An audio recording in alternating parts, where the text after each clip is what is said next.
right. All right, there we go. Hey parents, this is Eric. I just wanted to do this for you guys real quick. I know that when I ask your students to sign up for certain trips, a lot of the times the response I get is, "What are we going to be doing?" So I put together this little presentation for the Intercultural Immersion Trip, the trip that we're going to be taking over the summer. I just got a couple of slides for you and show you what we're going to be doing. With me, I've got Jordan Barrett. Jordan, you want to say hi? Hey everyone. Jordan is a leader in our youth ministries. He's been doing it for a couple of years now. And one of the biggest reasons that we're taking this trip is because Jordan and his wife Erin, who's also in our youth group, have taken several trips to Utah, and he's told me about his experiences, and it fits very well with what we want to do here with our youth. And so I could try and do this whole thing by myself. But I would have not nearly enough information. So you're going to be hearing my voice and Jordan's voice going back and forth. So yeah, we'll get started. So here's kind of what we're going to be doing on the trip. The first stop of our trip is going to be a tour of Temple Square. And so from this point, I'll let Jordan take over and tell you kind of what each one of these stops will be like and how it's important. So Temple Square is important because it actually houses the headquarters of the Mormon Church, or also known as the Church of Jesus Christ of Latter-day Saints. It also has one of their most notable temples. You'll probably notice it kind of there in the center of the picture. It looks a bit like a castle. And we'll show you a picture here as well. So this is where we will be able to tour. We're not allowed inside, and students who are going will kind of learn why that's the case. But it's a really important place to be to understand sort of the core of Mormon beliefs and identity. One of the other places we'll get a chance to look at is the Tabernacle. And if any of you have ever heard of the Mormon Tabernacle Choir, this is where for many years they used to do concerts, but also they would do annual meetings in this building with people who would come from all over the world to listen to the Mormon prophet and the apostles. We'll show you a little later where they've moved for that. But this place also has the Joseph Smith Memorial Building. And this gives you sort of a little bit of an insight into the lobby. And if you look sort of near the bottom right, you see a statue of Joseph Smith. And this place has a lot of history and insight into not only the church's identity, but you can also tell from this picture the fact that it is a very wealthy church. And it gives us also a lot of insight into its founder, Joseph Smith, what he means to Mormons, and is just an incredible place to visit. We'll also be looking at the Beehive House. This was the home of Brigham Young. They've actually kept it almost completely intact from its times in the 1800s. It also has, interestingly, that what they've kept, a number of bedrooms that were the home or the rooms of many of his wives. So we'll go and see that to open for tour. We'll also then go to the new conference center. And as the church grew, it's now about 15 million members worldwide. They needed a bigger space, and so for their annual meeting, they will all gather in here. I think it's about maybe close to 25,000 that it seats, and come and listen to their prophet and the apostles once a year. Incredible place to visit, and again gives you an understanding of their identity as well. There's also many visitor centers, a north and south visitor center, which give you a sense of how Mormonism started in New York and came all the way to Utah, which is a large part of their identity. And there's also a good church history museum to kind of, again, help us understand. And one of the biggest reasons we want to spend a lot of time here is, as I've talked with Jordan, he said that the amount of pride that the Mormon people have in these buildings, whether it be the Joseph Smith Memorial Building, the Church History Museum, these are really formative buildings and formative places for their faith. And so we want to be able to go here to then ask the students, what are the formative things in your faith, the formative things in your identity? Do you even have any? What kind of sense of tradition or church history do you have that shapes your belief today? Because for Mormons, these are kind of the big places, and so that's a big reason why we want to visit these places. Next thing, Christian evangelism and opposition. One of the one of the things I asked Jordan when we met about these was, are there going to be picketers, Christian picketers?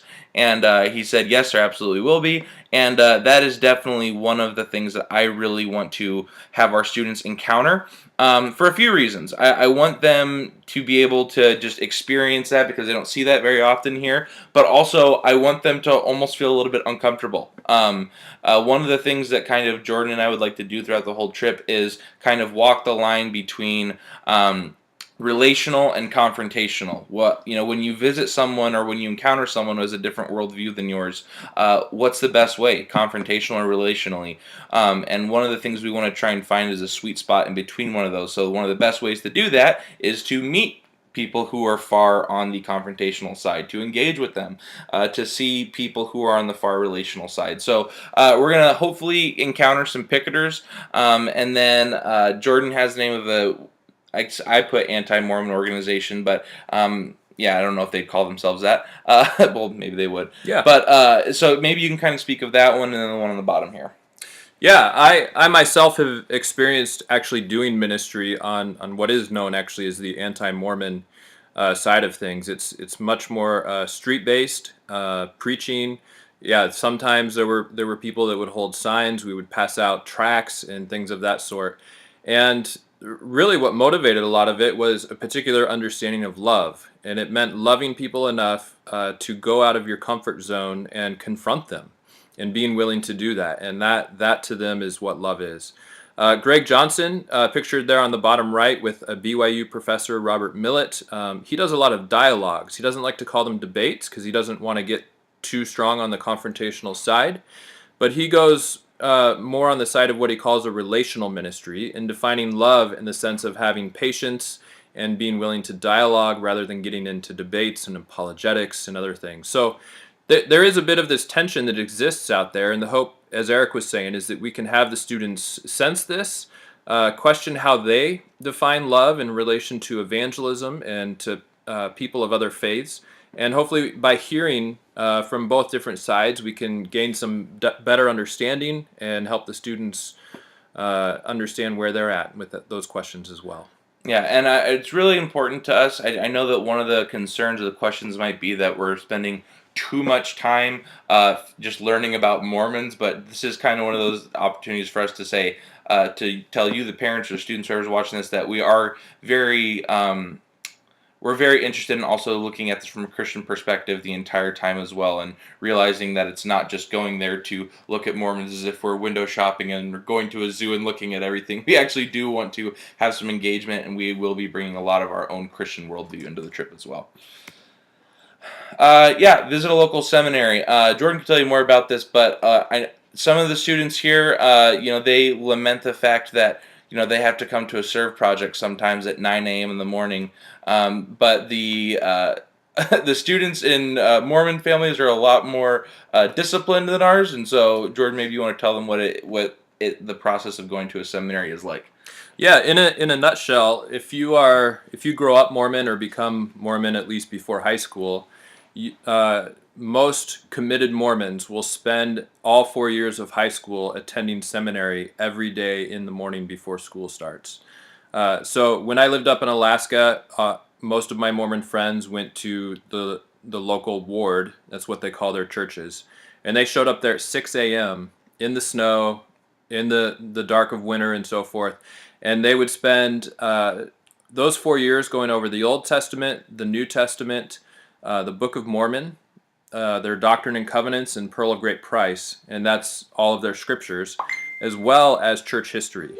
And so the hope is that if they have some events or classes going on there, we can just be able to sit in and ask whoever the teacher is some questions, meet some other Mormons, and understand why it is they devote so much time to this throughout their high school years.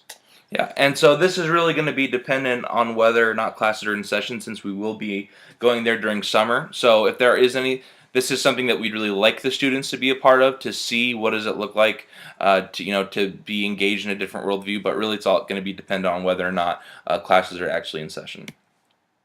Attending a ward on Sunday, from what I understand, this is our equivalent of church. Is that correct, Jordan? Yeah. Yep. So as you notice, kind of down below, it looks a little bit like what some churches might look like. The one thing you'll always notice is that wards or Mormon churches do not ever have a cross on any of the steeple or anywhere else outside the church or even inside the church. That's a much longer story, but that again will be part of the learning experience of what makes a church. How do Mormons understand that? How do symbols and other aspects of what we put in our churches or don't put in our churches, what does that say about us? And get the students to sort of begin thinking through that in a different way, since Mormons specifically will not put up a cross. Yeah, and yeah, as you'll see on the slide, our hope is to schedule a lunch or a potluck, just so that we can again encounter people as much as possible. Yeah. One of the things that's going to be highly one of our top priorities is that we would actually get to meet and speak with a lot of people. Just because the more you hear someone's story and the more you put a face to ideas, the more real it becomes and the higher the stakes become. So this is obviously that's why we'd want to kind of eat a meal with them just so we can talk. Homestays. So this is really all dependent on the church that we stay with. We would love to figure out a way for either one or two or however many nights as possible to stay with some families in the area. Now, obviously, this is dependent on how many students come, but we'd love to stay either with some Christian families in the area and just ask about what their experience of being a Christian in a largely Mormon saturated area is like. What is regular life like? What is it like coming into someone else's worldview that's not your own? What is it like being the religious minority in the area? Because that's something a lot of our students don't know about. They've never had to experience. But if we're one of the things that would be absolutely awesome, and Jordan can explain why that might be a little tricky, but we would also love if there might be a Mormon family or two that would actually open up their doors for a night, or even if it's just come over for a meal. We'd love to interact with Mormon families just kind of in their daily lives. So, and Jordan, you can explain why that might be a little bit difficult. Yeah, well, we'll look into that, but one of the difficulties could just be if the church that we're staying at, depending on their connections to other wards or families in the area, there's obviously an issue of trust and us coming in as strangers, as new people, and seeing if those even opportunities will exist. But we'll do our best to find opportunities. I think of greatest importance is really connecting with a local church there that is doing ministry in the area, connecting with local Christians, and like Eric said, trying to stay with them to see what life is like in Utah, as it is a very, very different experience, not only just from Grand Rapids, but many other places in the United States. Yep. Ex-Mormon. So our hope is to meet with an ex-Mormon and hear their story about life in the church and the process of leaving. The woman you see here in the photo is Sandra Tanner, who's a pretty famous ex-Mormon. Jordan can speak a little bit more to that, maybe. Yeah, Sandra Tanner. She is actually related all the way back to Brigham Young, who was the second prophet of the Mormon Church. He's the one that brought the Mormons to Utah, and obviously is named with Brigham Young University. But she had grown up in the church for quite a long time and ended up doing a lot of her own research, a number of different experiences. And long story short, she left the church. And usually when Mormons leave the church, they actually are much more prone to become atheists. And she's unique in the sense that she has become an evangelical Christian, and she's devoted a lot of time to providing much more research and insights into aspects of Mormonism that most people might not know. So she'll be able to tell that story of what it was like to live within the church, what it was like to come out of it, why it's so difficult to leave the church sometimes, and again, provide a different and extensive experience to the students who are able to come on the trip. Yeah, and whether or not we actually get to meet with Sandra or if we get to meet with someone else, one of the really unique perspectives that people who have been involved in Mormonism, but it really can span any sort of religious experience or any sort of organization where they went through and came out. One of the really cool perspectives that they can have, which a lot of people don't, is answering our question as Christians what can we do to help? What are things that we can do as a Christian not living in Utah? How can we better, interact with Mormons? How can we better tell our worldview? How can we better preach the gospel in ways that is transcendent of worldviews? And so they're going to have anyone who's from the church and who's been in part of it and is no longer a part of it. They're going to have a unique perspective and a unique view on that, which will be largely helpful. Provo and the Missionary Training Center. I personally know nothing about this, so I'm just going to let Jordan talk about this. No worries. Provo is located roughly an hour south of Salt Lake City, so it's not a very long drive. But it is home to BYU, and even though normal classes will be out during the summer, there will still be events and various things to see on the campus. The bookstore, for example, while it might sound boring, actually, if you go down to the basement, they tend down there to actually offer a lot of their training manuals that they use in seminary or other courses at BYU and in the church. At times, they also even have their holy underwear that are out there that you can purchase and would be interesting, again, if it's there for the students to see and just think through that. The Provo Temple, it was known for the longest time as one of the ugliest temples, and the people in Provo felt really screwed over by that, so they actually just built a brand new one. You see that on the right. So that'll be another temple to go and see and visit. A lot of Mormons would be visiting there, so it'd be a great place to interact and meet people as well. The Missionary Training Center, that is where young men, usually around the age of 19, will go and be prepared anywhere from 4 to 8 weeks, depending on where they're being sent in the world, what languages they have to learn, culture and norms and all that stuff. And they go there first. They're dropped off by their parents, and that's the last time they will see them for 2 years. Women who go, they usually go a little bit older, sometimes in the early 20s, and they will go about 18 months. And so, yeah, that'll be just an interesting place to think about. Why do most Mormon men go on a mission? Is it just pressure? Is it family pressure, church pressure? Is that something to be admired? Is that something to be practiced within our own faith? How does that look? And just thinking through all those different things, again, not only in terms of exposure to Mormonism, but questions about our own faith and church practices. Yeah, and again, one of the along with this as well is you have BYU, you have these places. Again, we want to continually expose our students to what Mormons see as foundational to identity shapers and faith shapers and things that form kind of who they are today. And again, just continue to ask the question: what are those things in their lives? But even maybe a more important question: should there be these kinds of places? Does it need to be a specific place? Does it need to be a specific thing? Really, just kind of answering the question: what makes something holy? What makes something special in our faith walk and in our identity? Serve project. You'll notice the picture here is of our students. That's a pretty old picture. A couple of them graduated, but it would be awesome for us to be able to connect the local evangelical church and participate in a service project with them. Whether or not that happens is completely dependent on the church that we partner up with. So that's a hope, but nothing set in stone. So. And the last thing we got here is the Latter-day Saint Humanitarian Center, where hopefully we'll get to tour the place and hopefully actually engage in some service with Mormons. And Jordan, you can speak a little more to that. Yeah, this is it's a great place that my wife Erin and I have toured years back when we were at Biola, and they do some really great work, not only locally in the state of Utah, but even worldwide, providing a lot of food, water, materials, and just important things for basic survival in the midst of global crises and so forth. And here, I think it can be really important as we will go through the week and learning about beliefs that are really different from ours, even though they seem similar on the surface.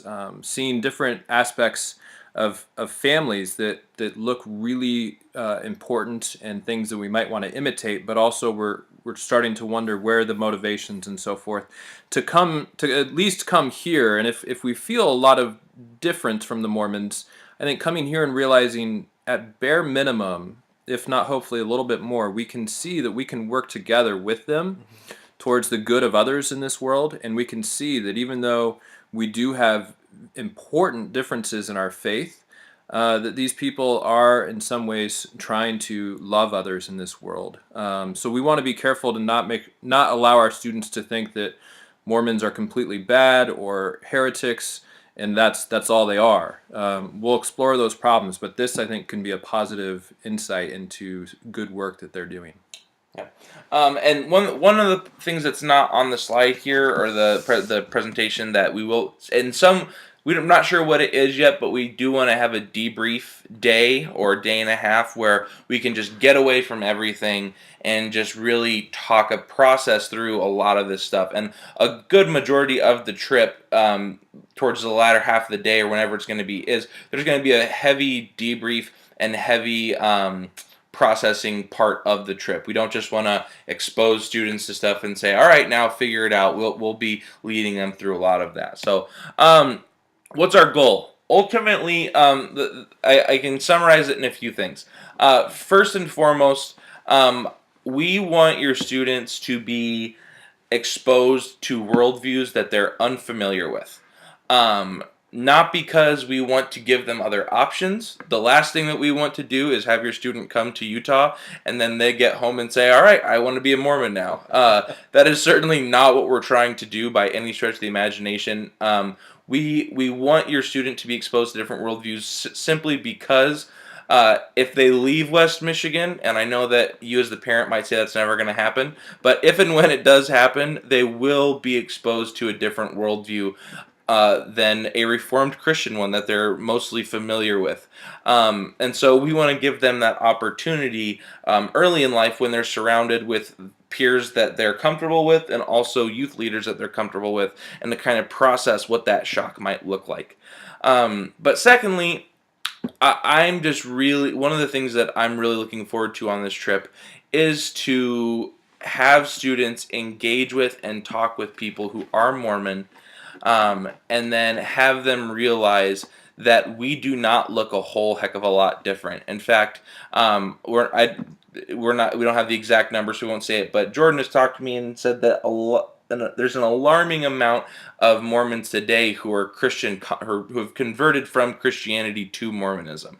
And so Mormons look a lot like us in a lot of ways, and there's a lot of people who would say that Mormons are just a different type of Christian. But the reality is that there are some very important fundamental differences that, if not trying to be too harsh, but if we were to get down to it, would say separates whether or not we're going to heaven and hell. But I think the large problem would be with the students is that if someone who did not know them had a conversation with them for 30 minutes or observed their life for a week and did the same thing with a Mormon, ultimately that person might walk away thinking that the person who is Mormon is more Christian than the Christian.